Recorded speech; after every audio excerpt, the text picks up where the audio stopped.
हम पढ़ रहे थे केमिकल फॉर्मूले के बारे में, उसके कुछ रूल्स होते हैं, तो फिर से एक बार पढ़ते हैं क्योंकि ये बहुत जरूरी है। पहला रूल क्या था? वैलेंसी और चार्जेस बैलेंस हो जाने चाहिए। तो जैसे अगर NaCl लिखते हैं हम, NaCl, तो अभी आप टेबल में देखो, Na की कितनी थी वैलेंसी? 1, और क्लोरीन की वैलेंसी कितनी थी? 1। दोनों की वैलेंसी कैसी है? 1। वैलेंसी 1 है, इसका चार्ज कैसा है? पॉजिटिव। इसका चार्ज कैसा है? निगेटिव। तो अब देखो NaCl बनाएंगे तो क्या हुआ कि Na पे एक चार्ज, इस पे एक चार्ज, कैंसल आउट हो गए, वैलेंसी 1 और 1 बैलेंस हो गए, यानी एक हाथ से एक हाथ पकड़ लिया तो सब कुछ बैलेंस हो गया। ऐसी हाइड्रोजन और ऑक्सीजन का देखो, तो हाइड्रोजन पे कितना चार्ज था? एक पॉजिटिव था। निगेटिव वाला हाइड्रोजन इस केस में नहीं लेते, तो हाइड्रोजन पे कितना था? एक पॉजिटिव था। और कितने हाइड्रोजन है हमारे पास? 2, तो ये कितने हो गए? 2 पॉजिटिव। ऑक्सीजन पे कितने थे? 2 निगेटिव। तो चार्ज देखो, 2 पॉजिटिव 2 निगेटिव। एक हाइड्रोजन पे एक पॉजिटिव था, 2 हाइड्रोजन पे कितने पॉजिटिव हुए? 2।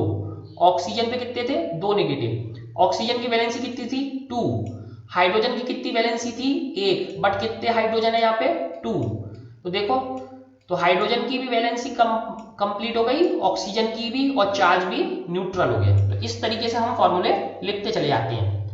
चार्जेस भी बैलेंस करने हैं और वैलेंसी भी बैलेंस करनी है। ठीक है, नेक्स्ट चीज देखो, when a compound consist of a metal and non metal. तो देखो यहाँ पे देखो, ये मेटल, Na मेटल था, क्लोरीन क्या था? Non metal. तो द नेम और the symbol of metal is written first. तो सबसे पहले हम किसका नाम लिखेंगे या किसका सिंबल लिखेंगे? मेटल का। तो मेटल क्या है? सोडियम, और फिर ये क्या है? क्लोरीन। तो इसीलिए इसको मेटल का नाम पहले आएगा, तो हम इसे क्या पढ़ते हैं? Sodium chloride. इसको कभी क्लोराइड सोडियम नहीं पढ़ते, इसको ऐसे नहीं लिखेंगे ClNa, हमेशा कैसे लिखेंगे? मेटल फर्स्ट Na फिर Cl। तो इसको हमेशा क्या बोलेंगे? सोडियम क्लोराइड, ना कि कभी भी क्लोराइड सोडियम बोलेंगे। ठीक है, इसी तरीके से कैसा है? CaO क्या हुआ? Calcium oxide. Sodium chloride NaCl अभी डिस्कस करा। Iron sulphide FeS। ठीक है, तो आयरन पहले आ गया, सल्फाइड जो है बाद में आया। कॉपर ऑक्साइड CuO, तो ये एक्सेट्रा, तो ये एग्जाम्पल है। तो मेटल हमेशा पहले। अब जो है क्या है, तो ये पहले लिख दिया, where oxygen chlorine sulphur are non metals are written on the right. तो नॉन मेटल कौन सी साइड आ गए? राइट साइड पे। ये कौन से हो गए? Non metal. और whereas calcium sodium iron copper are metals, तो ये मेटल्स है, are written on the left. तो लेफ्ट साइड हमारी क्या हो गई? मेटल्स। राइट साइड क्या हो गई? Non metals. तो ऐसे करके लिखते हैं। Third rule, in compounds form with polyatomic ions. तो पॉलीएटॉमिक आयंस जो थे, जैसे हमारा सल्फेट था, ठीक है, तो ये वाला था एक, तो इसके ऊपर 2 निगेटिव थे। OH था हाइड्रोक्साइड, तो इसके ऊपर भी, इसके ऊपर 1 निगेटिव था। तो ऐसे करके बनते हैं। ये हमारे कैसे आयंस थे? Polyatomic ions. तो अपनी टेबल देखो फिर से, उसमें पॉलीएटॉमिक आयंस है। In compounds formed with polyatomic ions, the number of ions present in the compound is indicated by enclosing the chemical formula of ion in bracket and writing the numbers of ions outside the bracket। तो इसके कहने का क्या मतलब? इतनी कठिन भाषा में कुछ कह रहा है, क्या है? अपनी टेबल वापस देखो, Mg क्या था? Mg 2+ था। फिर OH को देखो, OH क्या है? 1- है। OH क्या था?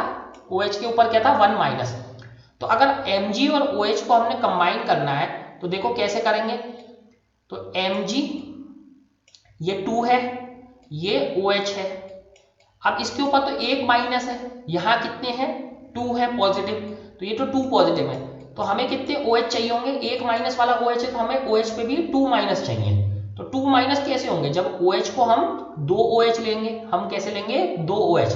लेकिन अगर हम 2 यहाँ लिखते हैं, तो क्या ये OH दोनों हो रहे हैं? अगर हम 2 यहाँ लिख देंगे छोटा सा, तो ये तो H2 हो रहे हैं, O तो 2 नहीं हो रहे, ये तो H2O हो जा रहा है। तो इसे ऐसे ना लिख के हम क्या करते हैं, ये दिखाते हैं कि ब्रैकेट में हमने OH ही 2 ले लिए पूरे, O भी 2 है, H भी 2 है। ब्रैकेट के बाहर 2 लिखने का मतलब क्या है? O और H दोनों 2 हैं। ठीक है, वरना अगर हम H के पीछे 2 लिखते तो क्या उसका मतलब होता कि H तो 2 हो गए, O 1 रह गया। तो अब OH पे कितने थे? एक था और दो OH ले लिए तो कितना हो गया 2 माइनस, तो Mg2 प्लस OH2 माइनस। तो देखो अब देखो कैसे हुआ, charge 2 positive 2 negative, charge balance हो गया हमारा। Mg की वैलेंसी कितनी थी 2, OH की कितनी थी 1, यानी एक Mg कितने OH के साथ पेयर बनाएगा 2, तो Mg कितना हो गया हमारा, देखो एक है यहाँ कुछ नहीं लिखते, OH कितने हो गए 2, तो बैलेंस हो गया सारा।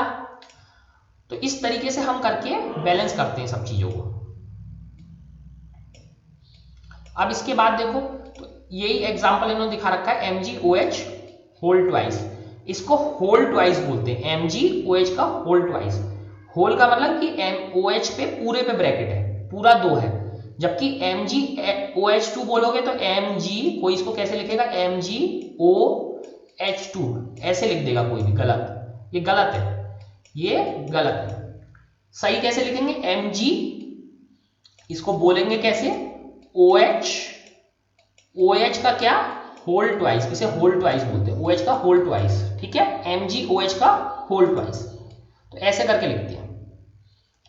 In case the number of polyatomic ion is 1, तो जैसे देखो अगर ये 1 हो तो Na का क्या था हमारा, Na क्या था पॉजिटिव 1 था और था भी 1, OH का क्या था निगेटिव था लेकिन था क्या 1, तो दोनों का 1 1 है, तो सीधे सीधे सीधे कंबाइन हो जाएंगे, तो Na और फिर OH, ये कितना हुआ पॉजिटिव 1, ये निगेटिव 1, चार्ज 0, वैलेंसी 1 1, वैलेंसी भी पूरी हो गई, मेटल पहले आ गया और नॉन मेटल बाद में आ गया। तो इस तरीके से हमारा क्या बन गया NaOH।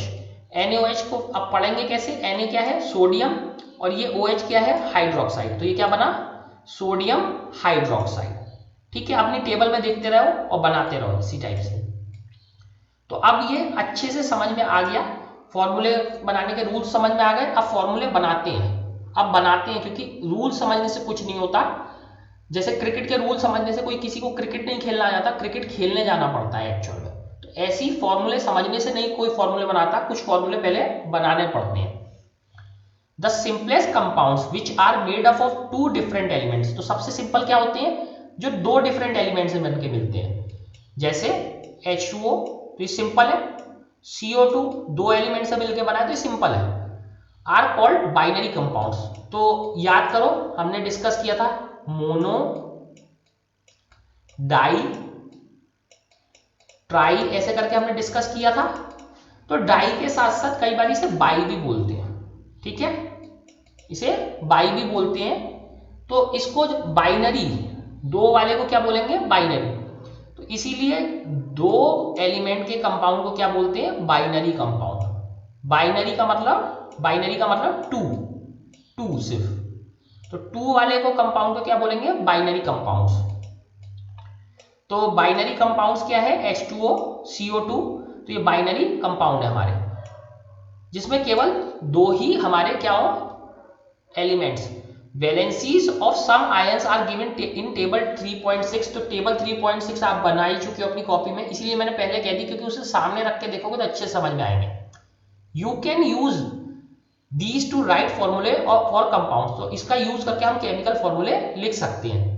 While writing the chemical formulae for compounds, तो कंपाउंड्स के जब फॉर्मूले लिख रहे होते हैं we write the constituent elements and their valencies as shown below, तो इन्होंने नए तरीके से दिखाया है। Then we must cross over for combining atoms, तो देखो कैसे कर रहे हैं, अपनी टेबल में देखो सबसे पहले हमने हाइड्रोजन और क्लोराइड को कंबाइन करना है, तो सबसे पहले हम क्या लिखेंगे सिंबल लिखेंगे, फिर उसके नीचे क्या लिखेंगे वैलेंसी। तो हाइड्रोजन का जो है सिंबल H, क्लोरीन का सिंबल Cl, हाइड्रोजन की वैलेंसी 1, क्लोरीन की वैलेंसी 1। अब इसके बाद क्या करेंगे क्रॉस मल्टीप्लाई करेंगे, क्या करेंगे हम क्रॉस मल्टीप्लाई, तो देखो H कितना हो गया 1, Cl कितना हो गया 1, तो 1 लिखने की जरूरत नहीं होती, तो हाइड्रोजन क्लोराइड क्या बन गया सिंपली HCl, ठीक है।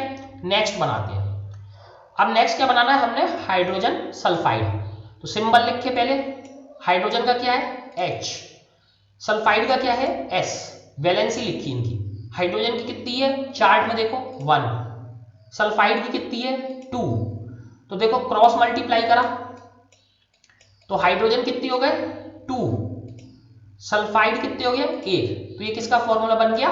हाइड्रोजन सल्फाइड का।